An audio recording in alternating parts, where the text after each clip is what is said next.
ബിജുഎസ് Nair, former officer Food Corporation of India. Current അഫയേഴ്സിന്റെ പുതിയൊരു വീഡിയോയിലേക്ക് സ്വാഗതം. ഇന്നത്തെ ന്യൂസ് പേപ്പറിൽ എല്ലാ ദിവസത്തെയും പോലെ ഇപ്പൊ കഴിഞ്ഞ 2 ദിവസത്തെ പോലെ യുദ്ധം തന്നെയാണ്. അതുമായിട്ട് യുദ്ധം മീൻസ് ഒരു ഓൾ ഔട്ട് വാർ അല്ല, പക്ഷേ അതിന് സമാനമായ ഒരു അന്തരീക്ഷമാണല്ലോ. അപ്പൊ അതിനെ കുറിച്ചുള്ള ന്യൂസുകളാണ് പത്രം മുഴുവനും. അപ്പൊ അതുകൊണ്ട് തന്നെ നമുക്ക് ഡിസ്കസ് ചെയ്യാനുള്ള കാര്യങ്ങളും കുറവാണ്. India hits back after intercepting Pak strikes. നമുക്ക് വളരെ അഭിമാനം തോന്നിയ കാര്യമാണ്. ഇന്നലെ പാകിസ്ഥാൻ എത്രയെങ്കിലും മിസൈലുകൾ ഉപയോഗിച്ച് ഇന്ത്യയുടെ 15ഓളം സിറ്റികൾ അറ്റാക്ക് ചെയ്യാൻ ശ്രമിച്ചു. ഇന്ത്യയിലെ വൈറ്റൽ ഇൻസ്റ്റലേഷൻസിനെ അറ്റാക്ക് ചെയ്യാൻ ശ്രമിച്ചു. Especially Jammu was the main target of Pakistan. Drones, fighter planes, missiles etcetera. പക്ഷെ അവരുടെ ഒരു മിസൈൽ പോലും അല്ലെങ്കിൽ അവരുടെ ഒരു ഡ്രോൺ പോലും ഇന്ത്യയിൽ എങ്ങും ഒരു കാഷ്വാലിറ്റി ഉണ്ടാക്കാൻ പറ്റില്ല. Only because of our Sudarshan Chakra. Sudarshan Chakra എന്താണെന്ന് ഞാൻ അടുത്തായിട്ട് പറയാൻ പോകുന്നത്. സുദർശൻ ചക്ര എന്ന് പറയുന്ന സംഭവത്തിനെ കുറിച്ച് ഒരു 100 തവണ ഞാനിപ്പോ ആപ്റ്റിറ്റ്യൂഡിലെ ക്ലാസ്സുകളിലും എല്ലാം പഠിപ്പിച്ചിട്ടുണ്ട്. ഈ വീഡിയോയിൽ മുമ്പൊക്കെ ഞാൻ പറഞ്ഞിട്ടുണ്ട്. അതിന്റെ യഥാർത്ഥ പേര് S-400 എന്നാണ്.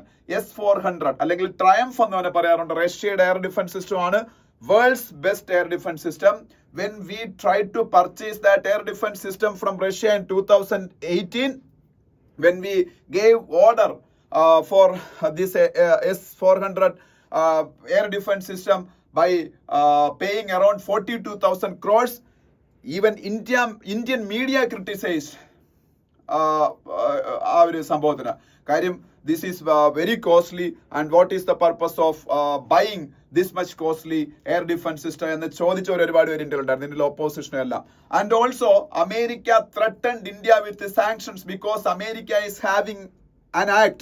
ആ ആക്ടിന്റെ പേര് CAATSA എന്നാണ്. CAATSA means Countering America's Adversary Through Sanction Act. Countering America's adversaries through Sanction Act. അമേരിക്കയുടെ എനിമി നേഷൻസിന് അഗൈൻസ്റ്റ് ആയിട്ട് സാങ്ഷൻസ് ഏർപ്പെടുന്ന നിയമമാണ് countering America's adversaries through sanction act. And it has a provision that prohibits America's friendly nations also from doing trade with America's enemy nations. അപ്പൊ അമേരിക്കയുടെ friendly നേഷനാണ് India. പക്ഷേ India enemy നേഷനായ റഷ്യയുമായിട്ട് ട്രേഡ് നടത്തിയാൽ India will also face sanction. അപ്പൊ അമേരിക്കയുടെ ഫ്രണ്ട്ലി നേഷനായ ടർക്കിയും അമേരിക്കയുടെ എനിമി നേഷനായ ചൈനയും ഒക്കെ ഇത് റഷ്യയുടെ നിന്ന് വാങ്ങിയപ്പോൾ അവർ സാങ്ഷൻസ് ഇമ്പോസ് ചെയ്തു. And when India tried to buy this from Russia, at that time Trump was ruling America, and he also gave clear-cut indications to India that India is going to face sanctions because of the purchase of S-400 from Russia under this act, Countering America's Adversaries Through Sanction Act. പക്ഷേ India government was able to convince the Trump administration about the requirement of this air defense system for providing foolproof security for India against the attack of China, Pakistan, etc. So Trump administration gave India an exemption. Trump administration ഇന്ത്യക്ക് ഒരു exemption തന്നു. അതുകൊണ്ട് അവർ ഇന്ത്യക്കെതിരെ മാത്രം sanctions ഒന്നും ഏർപ്പെടുത്തിയില്ല. ആ ഒരു സംഭവം 600 കിലോമീറ്റർ അകലെ വരെയുള്ള ടാർഗറ്റുകൾ ഇന്ത്യക്ക് നേരെ പറന്ന് പൊങ്ങുമ്പോൾ 400 കിലോമീറ്റർ അകലത്തിൽ വെച്ച് വരെ അതിന് തകർക്കാൻ പറ്റും. ഈ പറഞ്ഞ S-400-ന് 300ഓളം ടാർഗറ്റുകളെ ഒരുമിച്ച് കണ്ടെത്താൻ പറ്റും. 36ഓളം ടാർഗറ്റുകളെ ഒരുമിച്ച് അറ്റാക്ക് ചെയ്യാൻ പറ്റും. അതാണ് നമ്മൾ ഇന്നലെ കണ്ടത്. ടി-വിയിലൊക്കെ എൻ്റെ വീഡിയോ ഫുട്ടേജസ് എപ്പോഴും കിടന്ന് പ്ലേ ചെയ്ത് നിങ്ങൾക്ക് കാണാം. ഇപ്പൊ വേണമെങ്കിൽ നിങ്ങൾക്ക് എടുത്ത് നോക്കിയാൽ കാണാം. അഭിമാനമാണത്. കാര്യം നമ്മൾ ഇത്രയും പ്രിസിഷനായിട്ട് ഈ ഈവൻ ഇസ്ലാമാബാദില് ഷഹബാസ് ഷെരീഫ്, പാകിസ്ഥാന്റെ പ്രൈം മിനിസ്റ്റർ ഇരിക്കുന്ന റെസിഡൻസിന്റെ തൊട്ടടുത്ത് വരെ നമ്മൾ കൊണ്ട് അറ്റാക്ക് നടത്തി. അതിൻ്റെ കൂടെ പാകിസ്ഥാൻ ഒരു വലിയ പ്രോബ്ലം ഫേസ് ചെയ്യാണ്. Internal rebellion. They have to fight India, and at the same time they have to fight internal rebellion. And in my yesterday's video also I spoke about it, especially in my the other channel Biju Nair Fact Checks. അതിലൊരു ഞാൻ reel ഉണ്ടാക്കിയിട്ടപ്പോൾ ഞാൻ പറഞ്ഞു Pakistan is going to disintegrate into many countries. അതിൽ ബലൂചിസ്ഥാൻ ഏതാണ്ട് സ്വാതന്ത്ര്യം പ്രഖ്യാപിക്കുന്നതിന്റെ ഘട്ടത്തിലെത്തി. ബലൂചിസ്ഥാന്റെ ക്യാപിറ്റലായ ക്വറ്റയില് Pakistan ആർമിഡ് ഫോഴ്സസിന്റെ headquarters ഒക്കെ അവര് പിടിച്ചെടുത്തു. അവിടെ പാകിസ്ഥാൻ പതാക മാറ്റി അവർ ബലൂചിസ്ഥാൻ പതാക വെച്ചു. So Pakistan is going to become a laughing stock before the world.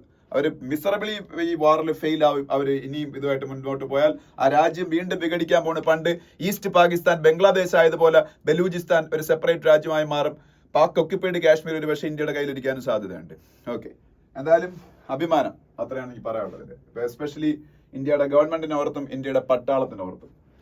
Okay, പിന്നെ at least 100 killed in operation Rajnath. ഇന്നലെ ഓൾ പാർട്ടി മീറ്റിംഗ് ഉണ്ടായിരുന്നു. In that meeting Rajnath Singh explained to the opposition parties about the operations India carried out in many places in Pakistan, and he told the opposition parties that around 100 militants were killed എന്നാണ് പറഞ്ഞേക്കുന്നത് നമ്മളുടെ ആദ്യത്തെ ദിവസത്തെ അറ്റാക്കിൽ, operation സിന്ദൂറിൽ.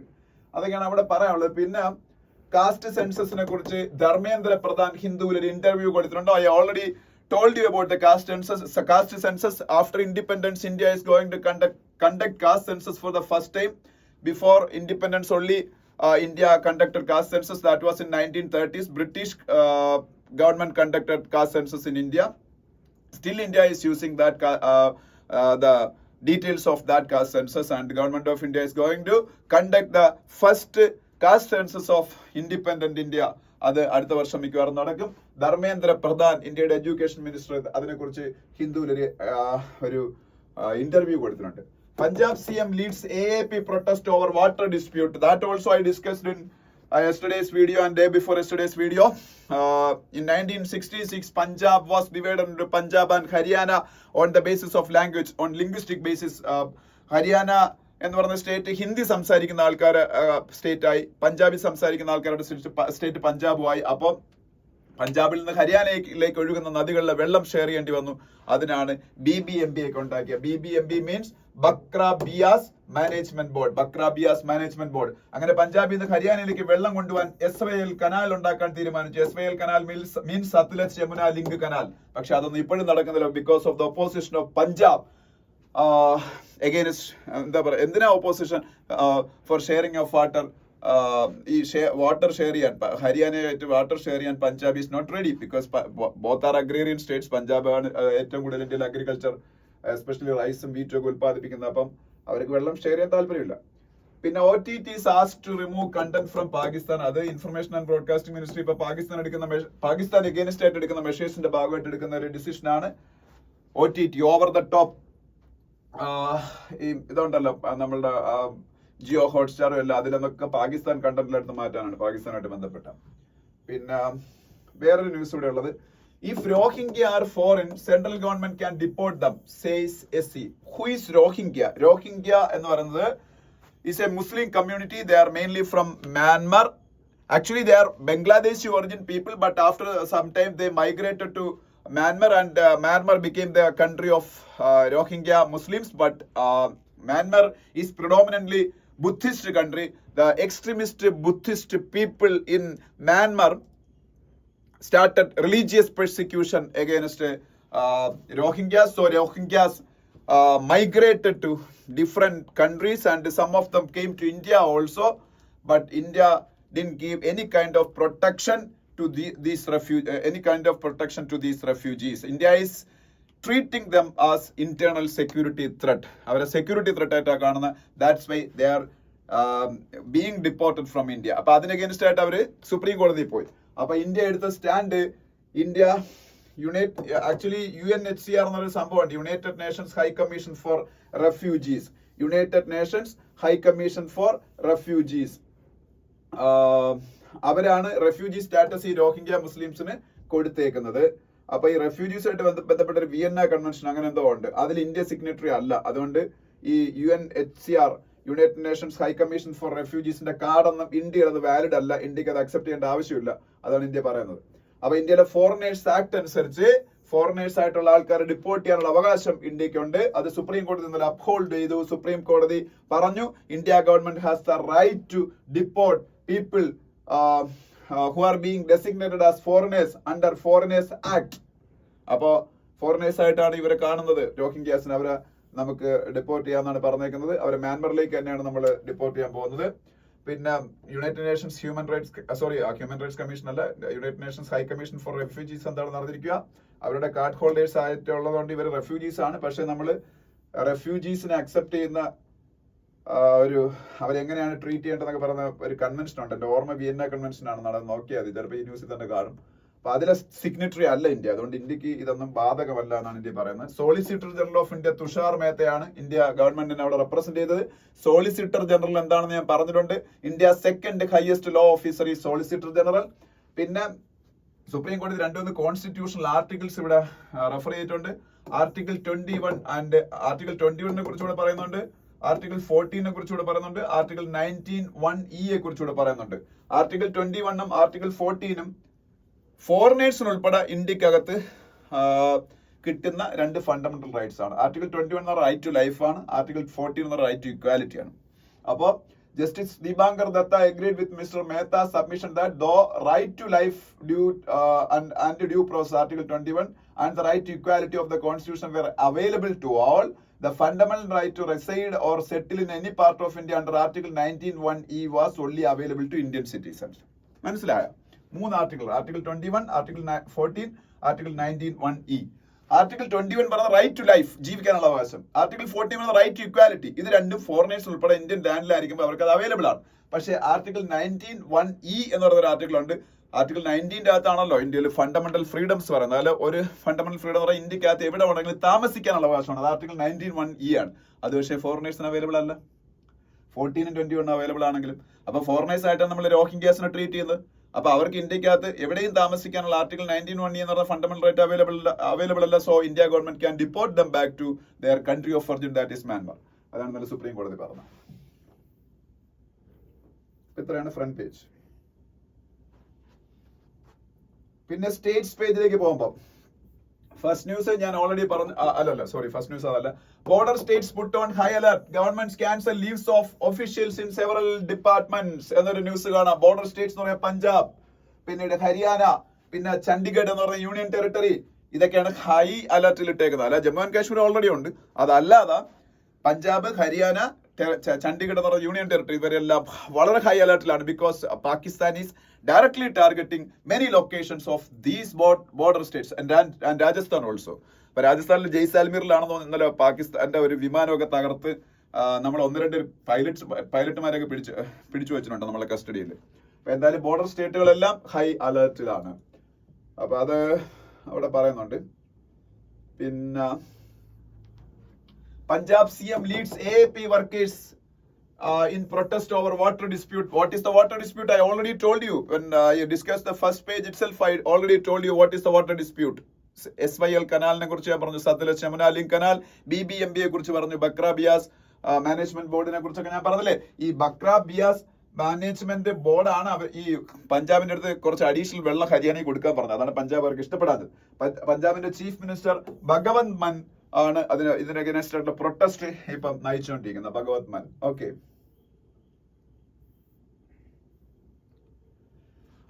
ഇവിടെ ഒരു news ഉണ്ട്, അതറിഞ്ഞിരിക്കുന്നതാണ്. ചാർധം യാത്ര. ചാർധം യാത്ര അറിയായിരിക്കും. ഉത്തരാഖണ്ഡിലാണ് ചാർധം യാത്ര നടക്കുന്നത്. ഉത്തരാഖണ്ഡിന് ദേവഭൂമി എന്നാണ് അറിയപ്പെടുന്നത്. ചിലപ്പോൾ ഒരു എക്സാമിന് ചോദിക്കാം, which Indian state is known as Devbhoomi? Which Indian state is known as Devbhoomi? Uttarakhand is known as Devabhumi of India, and many holy temples of Hinduism are located in the state of Uttarakhand. Out of them, the most prominent Hindu temples in Uttarakhand are Gangotri, Yamunotri, Kedarnath, Badrinath. Gangotri, Yamunotri, Kedarnath, Badrinath. 4 എണ്ണം അല്ലേ? അതുകൊണ്ടാണ് ഇതിനെ ചാർധം എന്നറിയപ്പെടുന്നത്. ഈ 4നെയും കൂടെ connect ചെയ്തുകൊണ്ടുള്ള pilgrimage ആണ് ചാർധം യാത്ര. അതിലേക്ക് പൊക്കോണ്ടിരുന്ന ഒരു ഹെലികോപ്റ്റർ തകർന്ന 6 പേര് മരിച്ചതിനെ കുറിച്ച് ഇവിടെ പറയുന്നത്. അപ്പൊ ചാർധം യാത്ര എന്താണെന്ന് അറിഞ്ഞിരിക്കുക. ഗംഗോത്രി, യമുനോത്രി, കേദാർനാഥ്, ബദരിനാഥ്, ഇതിനെ 4നെയും കണക്ട് ചെയ്തുകൊണ്ടുള്ള പിൽഗ്രിമേജ് ആണ്. ദേവഭൂമി എന്നറിയപ്പെടുന്ന ഉത്തരാഖണ്ഡ് ആണ്. ഉത്തരാഖണ്ഡിന്റെ ചീഫ് മിനിസ്റ്റർ ആണ് Pushkar Singh Dhami. Pushkar Singh Dhami is the chief minister of Uttarakhand. പിന്നെ ലാൻഡ് ഫോർ ജോബ് സ്കാമില് പ്രോസിക്യൂട്ട് ചെയ്യാൻ ഇഡിക്ക് ലാലു പ്രസാദ് യാദവിനെ പ്രോസിക്യൂട്ട് ചെയ്യാനുള്ള അവകാശം പ്രസിഡന്റ് ഓഫ് ഇന്ത്യ ഇന്നലെ കൊടുത്തു. President of India gave approval to prosecute Lalu Prasad Yadav, former Railway Minister of India and the founder of the political party RJD, രാഷ്ട്രീയ Janata Dal, in land for job scam. ഇഡിക്കാണ് അതിനുള്ള പെർമിഷൻ കിട്ടിയിരിക്കുന്നില്ല. എന്ന് വെച്ചാൽ ജോലി കൊടുക്കാൻ വേണ്ടി വസ്തു എഴുതി മേടിച്ചു. റെയിൽവേയിലെ ഗ്രൂപ്പ് ഡി സ്റ്റാഫ് ഇല്ലേ, റെയിൽവേയിലെ ഗ്രൂപ്പ് ഡി സ്റ്റാഫൊക്കെ ചുമ്മാ ജോലി എടുത്തു. ഗ്രൂപ്പ് ഡി സ്റ്റാഫായിട്ട് ബീഹാറിൽ നിന്നുള്ള ആൾക്കാരെ പാറ്റ്നയിലൊക്കെ അവരെ വസ്തു എഴുതി മേടിച്ചുകൊണ്ട്. കള്ളനാണ് RJD, രാഷ്ട്രീയ ജനതാദളിന്റെ ലാലു പ്രസാദ് യാദവ് എന്ന് പറയുന്നത്. ഓക്കെ, പിന്നെ ഇത്രയുള്ള അവിടെ. ഇനി അതിന് അടുത്ത പേജുകളിലേക്ക് പോകുമ്പോൾ കേരളത്തിൽ വീണ്ടും നിപ്പ വരുന്നു എന്നൊരു പേടി നമുക്ക് ഈ യുദ്ധത്തിന്റെ ഇടയിൽ അതും കൂടെ താങ്ങാനുള്ള ശേഷി ഉണ്ടെന്ന് അറിഞ്ഞൂടാ. നിപ്പ കേരളത്തിൽ കൂടെ വരാറുണ്ട്. നിപ്പ വീണ്ടും പ്രത്യക്ഷപ്പെട്ടിരിക്കുന്ന പറഞ്ഞേക്കുന്നത്. പിന്നെ നമ്മള് എഡിറ്റോറിയൽ പേജിലേക്ക് പോകുമ്പോൾ എനിക്ക് ഒരു കാര്യം പറയാനുള്ളത്, ഇന്നത്തെ ആർട്ടിക്കിൾസ് ഒന്നും വലിയ ഇമ്പോർട്ടൻസ് ഉള്ളതല്ല. കാര്യം അത് സെക്കൻഡ് വേൾഡ് വാറിന്റെ എൻഡിനെ കുറിച്ചാണ്. സെക്കൻഡ് വേൾഡ് വാർ എൻഡ് ആയതിനു ശേഷം 80-ാം വർഷമാണ് ഇപ്പൊ. May 8 ഇന്നലെ ആയപ്പോ 80 വർഷമായി. അതിന്റെ വിക്ടറി ഡേ സെലിബ്രേഷൻ ആണ് യൂറോപ്പിൽ ആകമാനം. US-ലും ഉണ്ട്. പക്ഷേ ഏറ്റവും വലിയ വിക്ടറി ഡേ സെലിബ്രേഷൻ നടക്കുന്നത് റഷ്യയിലാണ്. അന്നത്തെ സോവിയറ്റ് യൂണിയനും ഈ അലൈഡ് ഫോഴ്സസിന്റെ ഈ ജർമ്മനിയെ ജപ്പാനെയൊക്കെ പരാജയപ്പെടുത്തുന്ന അലൈഡ് ഫോഴ്സസിന്റെ ലീഡർഷിപ്പിൽ ഉണ്ടായിരുന്ന ഒരാളല്ലോ സോവിയറ്റ് യൂണിയൻ. അന്ന് അവർ അമേരിക്കയുമായിട്ടൊക്കെ നല്ല അടുപ്പത്തിലായിരുന്നു, യൂറോപ്പുമായിട്ടൊക്കെ. അതുകൊണ്ട് ഈ വിക്ടറി ഡേ സെലിബ്രേറ്റ് ചെയ്യാനുള്ള അവകാശം ഇപ്പോഴത്തെ റഷ്യയ്ക്കും ഉണ്ട്. അവരും കൂടെ ചേർന്നാണ് നാസി ജർമ്മനിയൊക്കെ പരാജയപ്പെടുന്നത്. അപ്പൊ ആ വിക്ടറി ഡേ സെലിബ്രേഷൻ May 8 ആണ്. സെക്കൻഡ് വേൾഡ് വാറിൽ ജർമ്മനി പരാജയപ്പെട്ട ദിവസം 1945 May 8. അപ്പൊ അതുമായിട്ട് ബന്ധപ്പെട്ട് അതിൽ ഇന്ത്യയുടെ കുറെ പട്ടാളക്കാരുടെ കോൺട്രിബ്യൂഷൻ ഉണ്ടായിരുന്നു for fighting the second world war. Britain, because at that time Britain was ruling India and Britain recruited many Indians from here and many of them died also after waging the second world war. അപ്പൊ അതിനെയൊക്കെ connect ചെയ്തുകൊണ്ടുള്ള 1-2 ആർട്ടിക്കിൾസാണ്. പക്ഷെ ഉള്ള കാര്യം പറഞ്ഞാൽ എനിക്കത് വായിക്കാൻ സമയം കിട്ടില്ല. കാര്യം ഇന്നലെ ഞാൻ രാത്രി 2 മണി വരെ ചാനലുകൾ കാണുകയായിരുന്നു.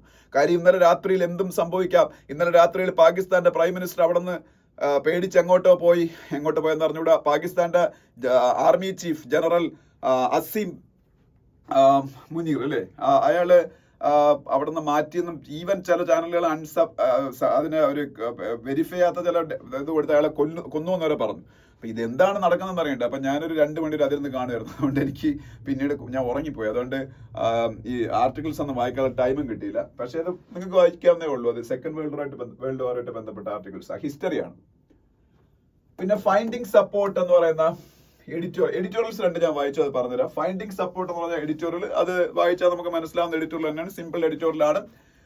ഈ ഓപ്പറേഷൻ സിന്ദൂർ നമ്മൾ നടത്തിയപ്പോ പാകിസ്ഥാൻ കരുതിയത് they will get support from their friendly nations and they are also a member of UN Security Council, a non-permanent member of UN Security Council. So they thought they can convince the UN Security Council and they will get some favorable comments from the UN Security Council. That was their thought. And but UN Security Council posed some toughest questions to Pakistan and they didn't give any support to Pakistan. Even after Pakistan is a member of UN Security Council, they didn't get any kind of support even from China in UN Security Council. അതിനുശേഷം India operation Sindoor നടപ്പാക്കുമ്പോൾ അവിടെയും അവരുടെ ഏറ്റവും closest അലൈസ് പോലും Gulf Nations, Saudi Arabia, UAE ആരും ഒരു single word പോലും in support of Pakistan പറഞ്ഞില്ല. അപ്പൊ പാകിസ്ഥാൻ ഒറ്റപ്പെട്ടു ഡിപ്ലോമാറ്റിക്കലി. അതിന്റെ ഈ മിലിറ്ററിലി നോക്കുകയാണെങ്കിൽ ഒരു സപ്പോർട്ട് അവർക്ക് കിട്ടുന്നില്ല. പിന്നെ ഒരു ചെറിയ ന്യൂസ് ഉള്ളത്, ടർക്കി എന്ന് പറഞ്ഞ രാജ്യം കുറച്ച് അമ്യൂണിഷൻസ് ഒക്കെ ഇവർക്ക് സപ്ലൈ ചെയ്യുന്നുണ്ട്. അതിന്റെ അവർ വിമാനം പാകിസ്ഥാനിൽ ലാൻഡ് ചെയ്യുന്നൊക്കെയാണ് പറയുന്നത്. അത് ഇതുവരെയ്ക്കും അത് കൺഫേം ചെയ്തിട്ടില്ല. അപ്പം ഇന്ത്യ ലോകത്തിലെ മിക്ക രാജ്യങ്ങളുടെയും സപ്പോർട്ട് നേടിയെടുക്കുന്നു. അമേരിക്ക ഉൾപ്പെടെ പറഞ്ഞിരിക്കുന്നു ടെററിസത്തിന് എഗെയിൻസ്റ്റ് ആയിട്ട് അറ്റാക്ക് നടത്താനുള്ള അവകാശം ഇന്ത്യക്കുണ്ടെന്ന്. പക്ഷേ അപ്പോഴും എല്ലാ രാജ്യങ്ങളും പറയുന്നു ഡിപ്ലോമാറ്റിക്കലി ഇത് പരിഹരിക്കണം, ഇത് എസ്കലേറ്റ് ചെയ്ത് പോകരുതെന്ന്. തീർച്ചയായിട്ടും അത് തന്നെയാണ് കറക്റ്റും. അത് എസ്കലേറ്റ് ചെയ്ത് പോയത് ഒരു ഫുൾ വാറിലേക്ക് പോയാൽ ഇന്ത്യക്ക് ഒരു ദോഷമാണ്. ഇന്ത്യയുടെ ഡെവലപ്മെന്റിനെയും ഇന്ത്യയുടെ ഗ്രോത്തിനെയൊക്കെ അതൊന്ന് റിട്ടാർഡ് ചെയ്യും. പാകിസ്ഥാന് പിന്നെ ഞാൻ പറഞ്ഞു ഓൾറെഡി ബലൂചിസ്ഥാൻ പോലും ചിലപ്പോൾ അവിടെ നിന്ന് സെപ്പറേറ്റ് ആയി ഫ്രീഡം നേടാൻ സാധ്യതയുണ്ട്. അവർ ഓൾമോസ്റ്റ് ഫ്രീഡം പ്രഖ്യാപിച്ചു കഴിഞ്ഞെന്നാണ് വരുന്ന വാർത്തകൾ. പാകിസ്ഥാൻ എന്നൊരു രാജ്യം പിന്നെ ഹിസ്റ്ററി ആയി പോവും യുദ്ധം ചെയ്താൽ. പക്ഷേ അവിടുത്തെ ഇന്ത്യ വിരോധം ബാധിച്ച ജനറൽസ് അവര് സ്റ്റുപ്പിഡ്സ് ആണ്. So they will do anything without thinking properly, without using there brain. അപ്പൊ അതുകൊണ്ട് നമ്മൾ വളരെ ജാഗരൂകരായിട്ടിരിക്കണം. അതൊക്കെയാണ് ഇതിൽ പറയുന്നത്. പിന്നെ നമ്മൾ പഹൽഗാമില് അറ്റാക്ക് നടത്തിയതിനു ശേഷം നമ്മൾ എന്തൊക്കെയാണ് ചെയ്തത്, ഓരോ രാജ്യത്തിനെയും വിളിച്ച് സംസാരിച്ചു. ഓരോ രാജ്യത്തിന്റെയും ടോപ്പ് ലെവൽ ഒഫീഷ്യൽസിന് ഒന്നുകിൽ ഇന്ത്യയുടെ നാഷണൽ സെക്യൂരിറ്റി അഡ്വൈസർ, അല്ലെങ്കിൽ ഇന്ത്യയുടെ എക്സ്റ്റേണൽ അഫയേഴ്സ് മിനിസ്റ്റർ, അല്ലെങ്കിൽ ഇന്ത്യയുടെ പ്രൈം മിനിസ്റ്റർ അവരെ ഡയറക്ട്ലി വിളിച്ച് ബ്രീഫ് ചെയ്യായിരുന്നു. അതുകൊണ്ട് എല്ലാവർക്കും അറിയാം ഇന്ത്യയുടെ സ്റ്റേറ്റഡ് പൊസിഷൻ എന്താണെന്ന്. പിന്നെ ഇന്ത്യ ചെയ്തത് എന്താ, ഇന്ത്യ അവിടുത്തെ പ്രിസിഷൻ ടാർഗറ്റുകളിൽ അറ്റാക്ക് ചെയ്തിട്ടുള്ളൂ. പാകിസ്ഥാനിലെ സിവിലിയൻസിനെ അറ്റാക്ക് ചെയ്തിട്ടില്ല, പാകിസ്ഥാനിലെ മിലിറ്ററി എസ്റ്റാബ്ലിഷ്മെന്റ് അറ്റാക്ക് ചെയ്തിട്ടില്ല. Only we attacked the perpetrators of this heinous terrorist attack in Jammu and Kashmir Pahalgam. അത് ചെയ്ത ഭീകരന്മാരുടെ ക്യാമ്പുകൾ മാത്രമേ നമ്മൾ ചെയ്തിട്ടുള്ളൂ. അപ്പൊ അതുകൊണ്ട് തന്നെ ഇന്ത്യക്ക് ഇത് ചെയ്യാനുള്ള അവകാശമില്ലെന്ന് ഒരു രാജ്യത്തിന്റെ ഒരു സ്റ്റാൻഡ് എടുക്കാനും പറ്റൂല. ഓക്കെ, അങ്ങനെയൊക്കെ വളരെ നല്ല രീതിയിലാണ് നമ്മളിത് ഹാൻഡിൽ ചെയ്തത്. UK-യും US-ഉം റഷ്യയും UN-ഉം ഒക്കെ ഇന്ത്യയിലേക്കും ഇസ്ലാമാബാദിലേക്കും റീച്ച് ഔട്ട് ചെയ്തു. എന്നിട്ട് ടെൻഷൻ ഡിഫ്യൂസ് ചെയ്യാൻ വേണ്ടി അവരുടെ നടപടികൾ സ്വീകരിക്കുന്നു. സൗദി അറേബ്യയുടെയും ഇറാന്റെയും ഫോറിൻ മിനിസ്റ്റേഴ്സ് ഇന്ത്യ വിസിറ്റ് ചെയ്യുന്നുണ്ട് ഇപ്പോൾ. അതുകൊണ്ട് എസ്കലേഷൻ ഉണ്ടാവാതിരിക്കാനാണ് അവരെല്ലാവരും ശ്രമിക്കുന്നത്. പിന്നെ പാകിസ്ഥാന്റെ സപ്പോർട്ടേഴ്സായ ചൈന, ടർക്കി, മലേഷ്യ പോലുള്ള രാജ്യങ്ങൾ ഇൻഡിപെൻഡന്റ് ഇൻവെസ്റ്റിഗേഷൻ നടത്തണം പഹൽഗാം ടെററിസ്റ്റ് അറ്റാക്കിനെ കുറിച്ച് എന്നൊക്കെ പറഞ്ഞിട്ടുണ്ട്. അല്ലാതെ അവർക്ക് പാകിസ്ഥാന്റെ ബാക്കിൽ അണിനിരന്ന് ഇന്ത്യക്കെതിരെ ഒന്നും ചേർന്ന് അവർ ഇതുവരെയ്ക്ക് വന്നിട്ടില്ല. അപ്പൊ അതൊക്കെ ഈ എഡിറ്റോറിയൽ പറയുന്നുണ്ട്. രണ്ടാമത്തെ കോഷൻ ആൻഡ് ഓപ്റ്റിമിസം എന്ന് പറഞ്ഞ എഡിറ്റോറിയൽ, അത് നമ്മൾ പലതവണ പറഞ്ഞു കഴിഞ്ഞതാണ് വളരെ ഡീറ്റെയിൽഡ് ആയിട്ട്. അതുകൊണ്ട് തന്നെ ഈ ആർട്ടിക്കിൾ വായിക്കാൻ നിങ്ങൾക്ക് വലിയ ബുദ്ധിമുട്ട് കാണത്തില്ല. It is about the FTA free trade agreement. FTA free trade agreement between India and UK. How it is going to help India and how much caution India should take for protecting Indian farmers, etc. from if എന്തെങ്കിലും ഒരു negative impact ഈ ഒരു FTA ഒക്കെ ഉണ്ടെങ്കിൽ അതിൽ നിന്ന് എങ്ങനെ നമ്മളെ ഫാമേഴ്സിനൊക്കെ പ്രൊട്ടക്ട് ചെയ്യാം, അതൊക്കെ ഇതിൽ പറയുന്നു. അപ്പം ഞാൻ ഇന്നലെ പറഞ്ഞായിരുന്നു യൂറോപ്യൻ യൂണിയനുമായിട്ട് തന്നെ നമ്മൾ ഫ്രീ ട്രേഡ് അഗ്രിമെന്റിന്റെ ടോക്സ് നടത്തിക്കൊണ്ടിരിക്കുന്നതാണ്. But after some time UK exited from European Union. So അതിനാണ് ബ്രെക്സിറ്റ് എന്നറിയപ്പെടുന്നത്. അതിനുശേഷം UK ഇന്ത്യയുമായിട്ട് ഡയറക്റ്റ് നെഗോഷിയേഷൻ സ്റ്റാർട്ട് ചെയ്തു FTA ഫ്രീ ട്രേഡ് അഗ്രിമെന്റ് ഉണ്ടാക്കാൻ. അങ്ങനെ നമ്മൾ ആ ഫ്രീ ട്രേഡ് അഗ്രിമെന്റ് ഉണ്ടാക്കിയിരിക്കുകയാണ്. ഇന്ത്യയിൽ നിന്നുള്ള 99% പ്രോഡക്ട്സിനും UK-ലും തൊട്ട് ടാക്സ് കാണത്തില്ല. അപ്പോൾ ടാക്സ് എക്സംപ്റ്റഡ് ആയിരിക്കും. തിരിച്ച് UK എന്ന് വരുന്ന ഒരുപാട് പ്രോഡക്ട്സ് ഇന്ത്യയിലും ടാക്സ് എക്സെപ്റ്റഡ് ആയിരിക്കും. അത് ഇന്ത്യയും UK-യും തമ്മിലുള്ള ബൈലാറ്ററൽ ട്രേഡ് ഭയങ്കരമായിട്ട് കൂട്ടാൻ സാധ്യതയാണ്. 2030 ആകുമ്പോൾ ഇന്ത്യക്കും UK-ക്കും ബൈലാറ്ററൽ ട്രേഡ് $120 ബില്യൺ ആയിട്ട് മാറുമെന്നാണ് പറയുന്നത്. അത് ഹ്യൂജ് ആണ്. അപ്പൊ ആ രീതിയിൽ ട്രേഡ് ഇൻക്രീസ് ചെയ്യാൻ ഈ എഗ്രിമെന്റ് സഹായിക്കും. അപ്പോ പക്ഷേ ഈ ഇതിന്റെ അകത്ത് അവർ പറയുന്ന കാര്യം എന്ന് വെച്ചാൽ UAE-യുമായിട്ട് ഇന്ത്യ 2022 ഇതുപോലെ ഒരു ഫ്രീ ട്രേഡ് അഗ്രിമെന്റ് ഉണ്ടാക്കി. അതിന് CEP എന്നറിയപ്പെടുന്ന കോംപ്രഹെൻസീവ് എക്കണോമിക് പാർട്ണർഷിപ്പ് അഗ്രിമെന്റ്. ഇത് ഇന്ത്യ UAE ആയിട്ട് നമ്മളെ UAE-യുമായിട്ട് ഇന്ത്യ ഉണ്ടാക്കിയ ഫ്രീ ട്രേഡ് അഗ്രിമെന്റ് ആണ് 2022. അതിൽ ചില പ്രൊവിഷൻസ് ഇന്ത്യക്ക് ചെറുതായിട്ട് ദോഷമായിട്ട് വന്നിട്ടുണ്ടെന്ന് അവർ പറയുന്നുണ്ട്. അതുപോലെ ഓസ്ട്രേലിയയുമായിട്ട് ഉണ്ടാക്കിയ ഫ്രീ ട്രേഡ് അഗ്രിമെന്റും ചില പ്രശ്നങ്ങൾ ഉണ്ടായിട്ടുണ്ട്. ഒന്നും 100% പക്ക ആയിരിക്കുമല്ലോ. അപ്പൊ ചില നെഗറ്റിവിറ്റീസ് ഉണ്ടാവും. അപ്പൊ അതുകൊണ്ടാണ് ഇപ്പൊ UK-യുമായിട്ടുള്ള ഫ്രീ ട്രേഡ് അഗ്രിമെന്റ് അഗേൻസ്റ്റ് ആയിട്ട് ഇന്ത്യയിലെ ഫാമേഴ്സ് ഒക്കെ ഇപ്പം ചെറുതായിട്ട് ഒരു പ്രൊട്ടസ്റ്റ് ഒക്കെ സ്റ്റാർട്ട് ചെയ്തിട്ടുണ്ട്. അപ്പം ഇന്ത്യയിലെ ഫാമേഴ്സിന്റെയും ഇന്ത്യയിലെ MSME means micro small and medium enterprises അങ്ങനെയുള്ള ബിസിനസ്സുകാരുടെയൊക്കെ കൺസേൺസ് അഡ്രസ് ചെയ്തുകൊണ്ട് വേണം ഈ India UK free trade agreement implement ചെയ്യാമെന്നാണ് ഈ എഡിറ്റോറിയൽ പറയുന്നത്. പിന്നെ ഞാൻ പറഞ്ഞു ഈ രണ്ട് ആർട്ടിക്കിൾസും സെക്കൻഡ് വേൾഡ് വാറിന്റെ ഇന്ത്യയുടെ കോൺട്രിബ്യൂഷനെ കുറിച്ചാണ് ഈ article. Second article, first article എന്ന് പറഞ്ഞാൽ സെക്കൻഡ് വേൾഡ് വാറിന്റെ ആ എൻഡിൽ യൂറോപ്പും റഷ്യയും US-ഉം ഒക്കെ സ്വീകരിച്ച കുറെ നടപടികളെ കുറിച്ചും അതിനുശേഷമുള്ള വേൾഡിനെ കുറിച്ചും ഒക്കെയാണ്. അപ്പൊ അത് വേണമെങ്കിൽ നിങ്ങൾ വായിച്ചോ. ഹിസ്റ്ററിയാണ്, വായിക്കണം, നല്ലതാണ്. ഞാൻ പക്ഷേ ഈ വായിക്കാൻ ടൈം കിട്ടിയില്ല. അത് ഈ ആർട്ടിക്കിൾസ് ഒന്നും വായിക്കാൻ സമയം കിട്ടില്ല. കാര്യം രാത്രി ഫുള്ള് യുദ്ധം കാണലായിപ്പോയി. അതിന്റെ ഒരു ആകാംക്ഷ ക്യൂരിയോസിറ്റിയിലായിപ്പോയി. ഉറങ്ങി വന്ന് 2 മണി കഴിഞ്ഞു. പിന്നെ എനിക്ക് ഉറങ്ങാൻ അതിനുശേഷം ഞാൻ വെറും 2 hours ഉറങ്ങിയുള്ളൂ. ഇതാണ് ഞാൻ പറഞ്ഞ കാസ്റ്റ് സെൻസസുമായിട്ട് ബന്ധപ്പെട്ട് ധർമ്മേന്ദ്ര പ്രധാൻ മീഡിയയ്ക്ക് ഒരു ഇന്റർവ്യൂ എടുത്തേക്കാണ്. ആ ഇന്റർവ്യൂ വേണമെങ്കിൽ ഒന്ന് വായിച്ചു നോക്കുക. കാസ്റ്റ് സെൻസസുമായിട്ട് ബന്ധപ്പെട്ട ഗവൺമെന്റ് ഓഫ് ഇന്ത്യയുടെ നിലപാട് എന്താണെന്ന് നമുക്ക് അറിയാൻ അത് സഹായിക്കും. Dharmendra Pradhan is the education minister of India. പിന്നെ ഇത് അറിഞ്ഞിരിക്കണേ. CJI forwards panel's enquiry report on justice Varma to president PM. ഒരു കാര്യം ഉറപ്പായി, Yashwant Varma, the corrupt former judge of Delhi high court is going to be impeached എന്ന കാര്യം ഉറപ്പായി. അത് ഞാൻ പറയാൻ കാര്യം, ഒരു കറപ്ഷൻ അലിഗേഷൻ ഉണ്ടായി കഴിഞ്ഞാൽ ആദ്യം സുപ്രീം കോടതി ചെയ്യുന്നത് ഹൈക്കോടതി ജഡ്ജിന് അഗേൻസ്റ്റ് ആയിട്ടാണെങ്കിൽ ഒരു 3-member കമ്മിറ്റി, എൻക്വയറി കമ്മിറ്റി ഉണ്ടാക്കും. ആ 3-member എൻക്വയറി കമ്മിറ്റിയിൽ 2 ഹൈക്കോടതി ചീഫ് ജസ്റ്റിസുമാർ കാണും, ഒരു ഹൈക്കോടതി ജഡ്ജും കാണും. അങ്ങനെ 3 പേര്. അവര് എൻക്വയറിയിൽ ഇയാൾ കറപ്റ്റ് ആണെന്ന് കണ്ടെത്തി കഴിഞ്ഞാൽ ചീഫ് ജസ്റ്റിസിന് അവർ ആ റിപ്പോർട്ട് കൊടുക്കും. ചീഫ് ജസ്റ്റിസ് ഈ ജഡ്ജിയുടെ റിസൈൻ ചെയ്യാൻ പറയും based on the findings of that enquiry committee report. If that judge is not willing to resign, then CJI will forward this adverse findings to Prime Minister of India and President of India. So yesterday, India's Chief Justice Sanjeev Khanna forwarded this report against this Yashwant Verma to the Prime Minister of India and President of India. From that, it can safely assume that Yashwant Verma is not ready to resign from his position. CJI must have asked him to resign. Now the next process is to impeach. Impeachment അത് പാർലമെന്റാണ് ചെയ്യുന്നത്. അപ്പം ഇത് ഇനി പാർലമെന്റിന്റെ പരിപാടിയാണ്. പാർലമെന്റിലെ impeachment notice കൊടുക്കും. ലോക്സഭയിലും രാജ്യസഭയിലും ഈ ഇംപീച്ച്മെന്റ് പ്രമേയം വന്നിട്ട് രണ്ടിടത്തും 2/3 മെജോറിറ്റിയോടുകൂടി പാസ്സാവണം. 2/3 മെജോറിറ്റിയോടുകൂടി.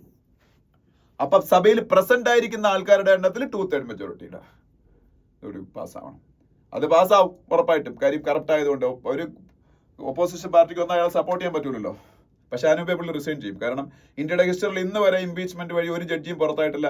ആ ഘട്ടത്തിൽ എത്തുമ്പോൾ അവർ റിസൈൻ ചെയ്യും. അങ്ങനെ ജസ്റ്റിസ് ദിനകരൻ, ജസ്റ്റിസ് സൗമിത്ര സെൻ, അങ്ങനെ 2 ജഡ്ജിമാര് അങ്ങനെ മുമ്പ് ഇംപീച്ച്മെന്റ് കംപ്ലീറ്റ് ആവുന്നതിന് മുമ്പേ റിസൈൻ ചെയ്തു. അതുകൊണ്ട് ഇംപീച്ച്മെന്റ് വഴി ആരും പുറത്തായിട്ടില്ല. പിന്നെ ശ്രീലങ്കയുടെ ടെറിട്ടറി ഒരു രാജ്യത്തിന് അഗേൻസ്റ്റ് ആയിട്ട് യൂസ് ചെയ്യാൻ സമ്മതിക്കൂല എന്നൊക്കെ ശ്രീലങ്കയുടെ പ്രസിഡന്റ് പറഞ്ഞ ശ്രീലങ്കയുടെ പ്രസിഡന്റ് അനുരാഗ് കുമാര ദിസനായകെ. ഇപ്പൊ ചൈനീസ് ആൻഡ് പാകിസ്ഥാനി പീപ്പിൾ ഇന്ത്യക്കെതിരെയുള്ള ആന്റി ഇന്ത്യ ആക്ടിവിറ്റീസിന് വേണ്ടി ശ്രീലങ്ക ഉപയോഗിക്കുന്നത് മുമ്പ് പരാതി ഉണ്ടായി. ഇപ്പൊ ഇന്ത്യക്ക് അങ്ങനെ പരാതിയൊന്നുമില്ല. കാര്യം ഇപ്പൊ ഇന്ത്യയാണ് ശ്രീലങ്കയെ സപ്പോർട്ട് ചെയ്യുന്നത് ഒരുപാട് പ്രശ്നങ്ങൾ വന്നപ്പോൾ. ഇനി നെക്സ്റ്റ് പേജിലേക്ക് പോകുമ്പോൾ ഇവിടെ ഫുൾ യുദ്ധത്തിനെ കുറിച്ചാണ്. അവിടെ നമ്മൾ പ്രത്യേകിച്ച് അങ്ങനെ ഡിസ്കസ് ചെയ്യാനുള്ള കാര്യങ്ങളൊന്നുമില്ല. ഈ പാകിസ്ഥാനിലെ ഈ ടെററിസ്റ്റുകളെ ഫ്യൂണറലിൽ പട്ടാളമൊക്കെയാണ് വന്ന് നിൽക്കുന്നത്. അപ്പൊ ആദ്യം തന്നെ അറിഞ്ഞൂടെ, it is a terrorist state, they are giving institutional support to terrorism എന്ന്. അപ്പൊ അത് ഇന്നലെ ഇന്ത്യ പറഞ്ഞിട്ടുമുണ്ട്. പിന്നെ പ്രധാനമന്ത്രിയുടെ ചില പ്രസ്താവനകൾ അതൊന്നും നമുക്ക് ആവശ്യമില്ല. മമതാ ബാനർജി ബംഗ്ലാദേശിന്റെ ചീഫ് മിനിസ്റ്റർ പറഞ്ഞേക്കുന്ന ചില കാര്യം, വെസ്റ്റ് ബംഗാളിന്റെ ചീഫ് മിനിസ്റ്റർ പറഞ്ഞേക്കുന്ന ചില കാര്യങ്ങൾ വേറെ ഒന്നുമില്ല അവിടെ. പിന്നെ ജയശങ്കർ പറഞ്ഞേക്കുന്ന ഇന്ത്യയുടെ എക്സ്റ്റേണൽ അഫയേഴ്സ് മിനിസ്റ്റർ പറഞ്ഞേക്കുന്ന ചില കാര്യങ്ങൾ. ഇനി നമ്മളിവിടെ പഠിക്കാനുള്ള കാര്യം യുദ്ധമൊന്നും അല്ല, വളരെ ഇമ്പോർട്ടന്റ് ആയിട്ടുള്ള കാര്യം MMR മെറ്റേണൽ മോർട്ടാലിറ്റി റേറ്റ്. അത് ഇന്ത്യയിൽ ഭയങ്കരമായിട്ട് ഇംപ്രൂവ് ചെയ്തു. മെറ്റേണൽ മോർട്ടാലിറ്റി റേറ്റ് 1 ലക്ഷം ബർത്തുകൾ നടക്കുമ്പോ എത്ര അമ്മമാർ മരിച്ചു പോകുന്നു എന്നുള്ളതാണ് MMR, മെറ്റേണൽ മോർട്ടാലിറ്റി റേറ്റ്. 1 ലക്ഷം ബർത്ത് ജനനങ്ങൾ നടക്കുമ്പോൾ ഹൗ മെനി ഈ പറഞ്ഞ മദേഴ്സ് ആർ, എത്ര മദേഴ്സ് ആണ് മരിക്കുന്നത്, അതാണ് how many mothers are dying, അതാണ് ഈ പറഞ്ഞ മെറ്റേണൽ മോർട്ടാലിറ്റി റേറ്റ്. അത് ഹ്യൂമൻ ഡെവലപ്മെന്റ് ഇൻഡെക്സ് ഒരു പ്രധാനപ്പെട്ട ഘടകമാണ്. അതുപോലെ യുണൈറ്റഡ് നേഷൻസിന്റെ SDG ഗോൾസ് ഉണ്ട്, സസ്റ്റൈനബിൾ ഡെവലപ്മെന്റ് ഗോൾസ്. അത് 17 ഗോൾസ് ആണ്. 17 ഗോൾസ് 2030 കൂടി അച്ചീവ് ചെയ്യാൻ ആഗ്രഹിക്കുന്ന 17 goals. Out of those 17 SDG sustainable development goals UN wants to achieve by 2030. One goal is MMR should be reduced to, എനിക്ക് തോന്നുന്നു MMR മെറ്റേണൽ മോർട്ടാലിറ്റി റേറ്റ് എത്രയായിട്ട് reduce എന്ന് പറയുന്നുണ്ട്. അത് 70 കുറയ്ക്കണം. അത് ഇന്ത്യയിൽ 100 കൂടുതലാണ്. അതിപ്പോ കുറച്ച് 93 എത്തിച്ചിട്ടുണ്ട്. 1 ലക്ഷം ജനനങ്ങൾ നടക്കുമ്പോൾ 93, ഏതാണ്ട് 150 ഉണ്ടായിരുന്നു. അത് കുറച്ച് കുറച്ച് 93 എത്തി.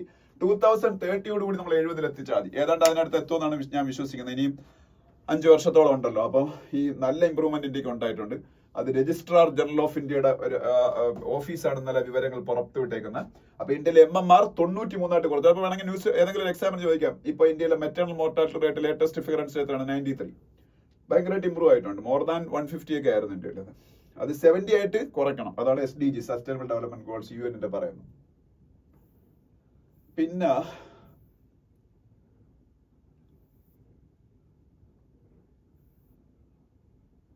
വേറെ ഒന്നുമില്ല. ഇന്ത്യയിലെ ക്ലീൻ എനർജി ഇൻവെസ്റ്റ്മെന്റിന് വേണ്ടിയിട്ട് ഇന്ത്യ ഗവൺമെന്റ് ഒരു ക്ലൈമറ്റ് ടാക്സോണമി പോളിസി കൊണ്ടുവന്നിട്ടുണ്ട്. അതിനെ കുറിച്ചൊരു ന്യൂസ് ഉണ്ട്, ക്ലൈമറ്റ് ടാക്സോണമി പോളിസി. അത് ക്ലീൻ എനർജി സെക്ടറിൽ ഇന്ത്യയുടെ ഇൻവെസ്റ്റ്മെന്റ് കൂട്ടാൻ വേണ്ടിയിട്ട്. ഞാൻ കഴിഞ്ഞ ദിവസം നിങ്ങളുടെ പറഞ്ഞായിരുന്നു, by 2070 India wants to become carbon neutral. India wants to become carbon neutral by the year of 2070. So India should invest more in clean energy. Then only we can achieve this target by 2070. India carbon neutral ആവണമെങ്കിൽ India clean energy കൂടുതൽ investment കൊണ്ടുവരണം. അപ്പൊ ആ investment കൊണ്ടുവരാൻ വേണ്ടി കുറച്ച് കാര്യങ്ങൾ government ചെയ്യാൻ പോകുന്നു. അതാണ് ക്ലൈമറ്റ് ടാക്സോണമി ഡോക്യുമെന്റ് എന്ന് പറയുന്നത്. അത് ഇന്നലെ ഗവൺമെന്റ് അൺവെയിൽ ചെയ്തിട്ടുണ്ട്.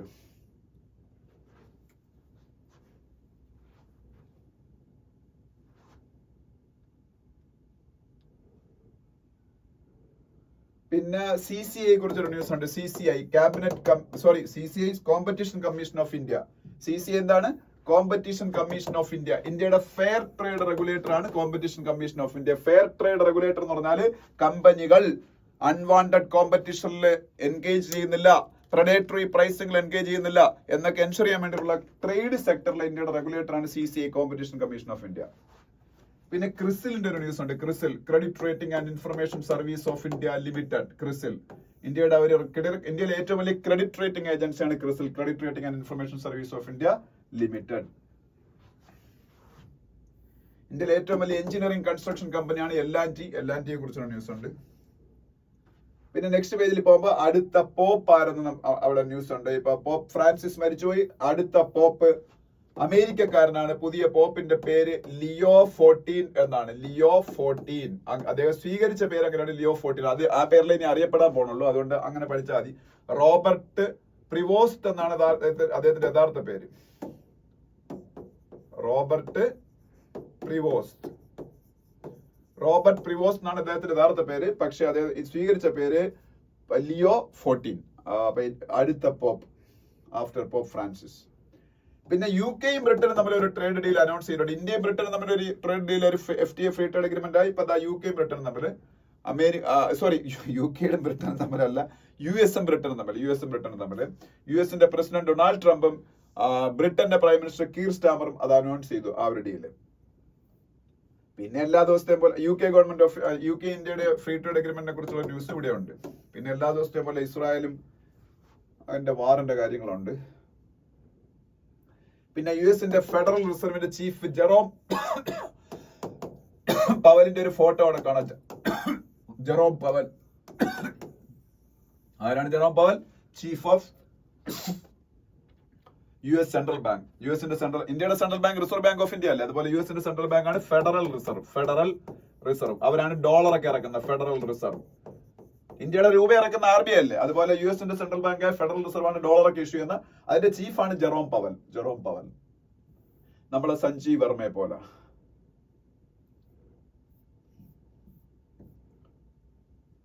പിന്നെ നെക്സ്റ്റ് പേജ് സ്പോർട്സ് ആണ്. അവിടെ IPL ഒന്നും പറയാനില്ല. പിന്നെ ചാമ്പ്യൻസ് ലീഗ് ഫുട്ബോളിനെ കുറിച്ച് എല്ലാ ദിവസത്തെയും കുറിച്ച് പോലെ ഒരു ന്യൂസ് ഉണ്ട്.